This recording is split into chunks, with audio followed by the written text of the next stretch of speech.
we need it. We love it. Many of us aren't smart about it. Most of us eat what we like, when we like, without thought of consequence. Some of us latch on to the latest diet fads, thinking that eating to lose weight is eating healthy.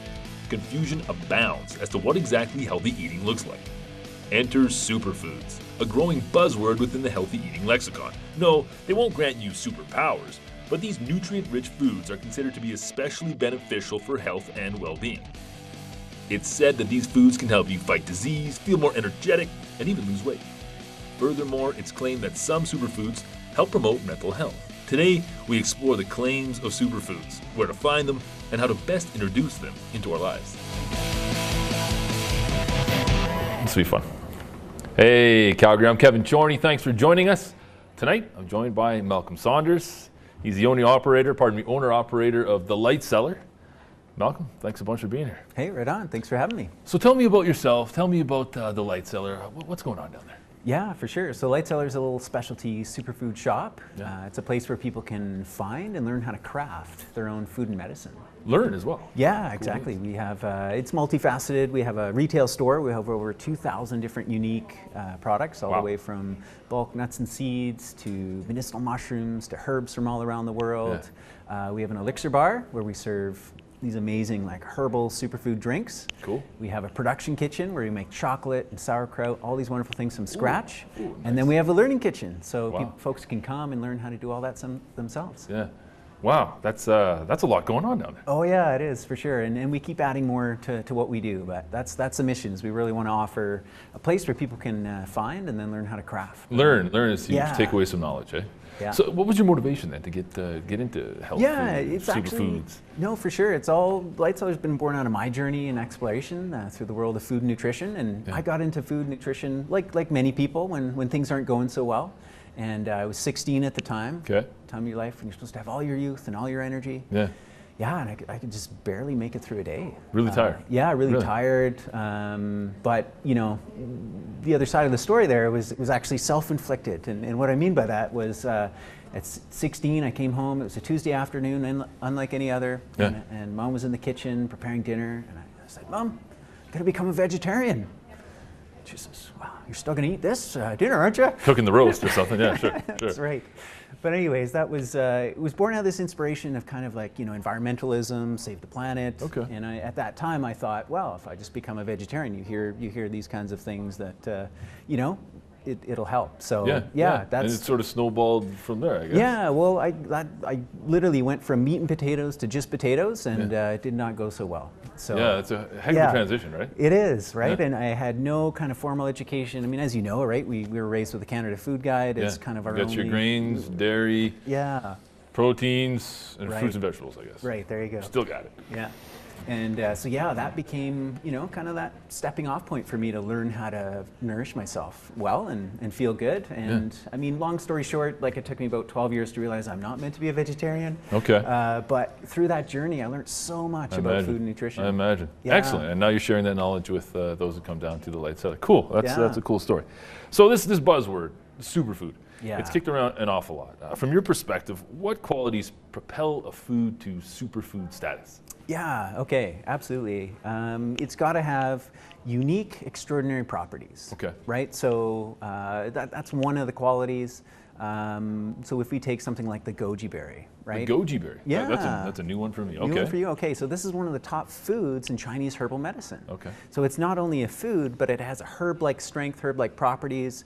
It's a complete protein. It has, all the essential amino acids. It's got all these unique characteristics and benefits beyond just being a food. So if we take something like an apple, we agree, apple a day keeps the doctor away, as they say. That's what they say, yeah. We can eat that. We'll get food value, calories, vitamins, minerals. Great, it's wonderful. Yeah. Eat more apples. Sure. Then you can have something called a herb, right? Let's take something like echinacea. You might want to take that for a specific reason. In this case, maybe to help boost your immune system. Right. But you're not going to get food value or calories from it. Something in between could be a superfood, right? It's got that food value, calories, vitamins, minerals, again, often, in high amounts or very unique kind of properties to it, but it might have, you know, a herbal-like strength to it. So in fact, when you eat something that's quote unquote a superfood, you know, you're going to feel it. It's going to change your day versus, I just added an apple into my diet, or I'm eating more lettuce. So you will. The average person will feel, whether it be more energy or if you're suffering from an ailment or whatnot, you will feel a difference. Yeah, absolutely. Really? Wow. Yeah. I guess that's kind of the whole point though, right? Yeah. That's incredible. Do you think the food gets tossed around, pardon me, the term superfood, is it tossed around a little bit too loosely to the point where marketing, is it a bit of a marketing gimmick for some? Because I mean, you jump online and you think, wow, it's out there quite a bit. Broccoli's a superfood, blueberries a superfood. So in your opinion, things like blueberries, would that be considered a true superfood? I think it's a good, wonderful food, and depending on where it's from and its source, and we can chat about that, but you know, I'm into the food science and the nutrition part of it, and you know, what interests me about that, I mean, you know, you see every week there's some new discovery, and you know, basically science is discovering that, you know what, real good natural food is good for us. You know, surprise. Yeah, of course, no brainer. Right? So of course, if you analyze broccoli, if you analyze blueberries, you're going to come out with information that will look impressive on paper, and you know, here are the benefits, and I think that just indicates we should just all be eating really good, wholesome, natural food. Sure.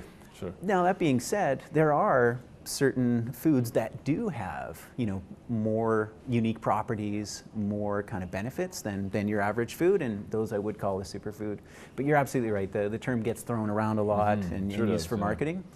But whatever works for you, you know, whatever you determine to do superfood, I'm fine with that. I've got my own definition and the ones that I work with. So just for our viewers' knowledge then, you're a nutritionist, not a dietitian, correct? Yeah. Okay. It's probably important to denote the difference between the two. For sure.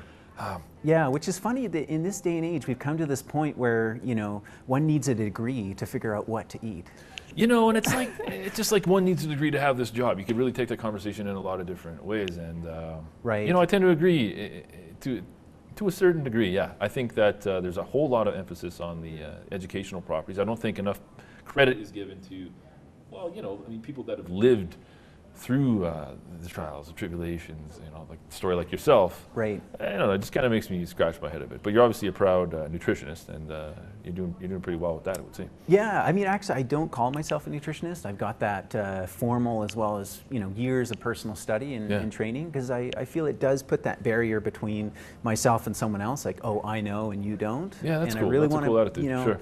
Yeah, I really want to empower people that you can figure this out. Took me a long time to do it, but I can help fast track someone's success. So if I'm going to introduce one food item to my diet that isn't currently in my diet, right? What's the superfood? What's the one go-to that you think is probably the best one to recommend? All right. Well, how about I'm going to pull that question back. You know, we talked about this idea of the Canada Food Guide, which, you know, I think I read an article in the Herald in the spring there was kind of this question of like, is this really working for us? You know, like Canadians, we've been following it to the T, and you know, and here we are, right? A lot of obesity, a lot of different health problems, you know, things that probably we shouldn't suffer from in the first world, definitely happening. Yeah. So, you know, people are beginning to question if that has really been sound advice, and I would agree. I haven't found it personally useful for myself. Sure. And what I have discovered is what I describe as the ancestral food guide. So a different 4 food groups. Cool. And you know, this is not mine, this is just an observation of what exists around the world in all cultures.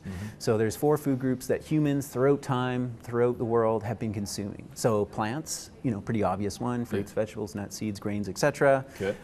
Animal foods, you know, and again, whole spectrum that a lot of us are very familiar with. Another one would be bacteria. Bacteria? Yeah. Right, okay. So, you know, think about fermented foods, right? A part of every single culture, this idea of consuming fermented foods. So I'd ask you, Kevin, do you consume, you know, living fermented foods? And if not, that would be one of my first suggestions. So it's a yogurt. It'd be my go-to. So, you know, I eat a bit of yogurt from time to time, right? Yeah, for sure. So that's really as far as the properties in fermented food, kind of the most bang for your buck. Is that fair to say? Well, fermented foods, what they offer are, you know, you've heard this term probiotics, right? Yes, of course. Yeah, and you know, when I was first introduced to that, it was in the context of a little, you know, bottle, you know, on the shelf, little capsules, etc. And I used to take those, and then it's like, oh, wait a minute, that's what's in fermented foods. And so I began this journey of trying to incorporate fermented foods into my diet and then making them. So you're getting you're getting the benefit of those living bacteria, of which we're actually 10 times more bacteria than we are human cells. So we're actually... It's a hard one to wrap your head around, isn't it?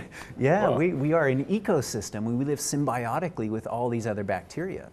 But the trouble is that in our diet, we don't have foods that would kind of continually replenish and maintain that ecosystem within us. Sure. And there's an onslaught of things that would harm those. Like antibiotics is a very obvious one. Antibacterial soap, chemicals, pesticides, this kind of thing. So we've been kind of up against the 8 ball.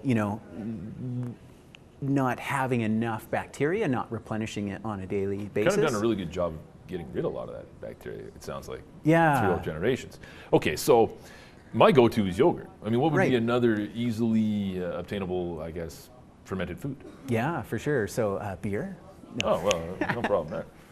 Yeah. Really? Okay. And there's a whole spectrum, right? Obviously from your kind of, large, mass-produced like Bud Lights and Molsons and whatever, that's not going to have bacteria in it, but your more unpasteurized, unfiltered, like craft the good stuff. beer, yeah, for sure.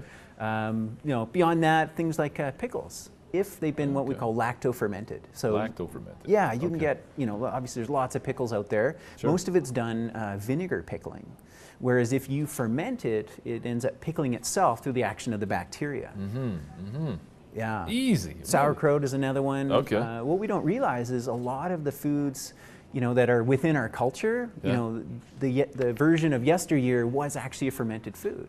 So there's a lot of like sodas, like root beer, ginger ale, ginger beer, these kinds of things were actually fermented once upon a time.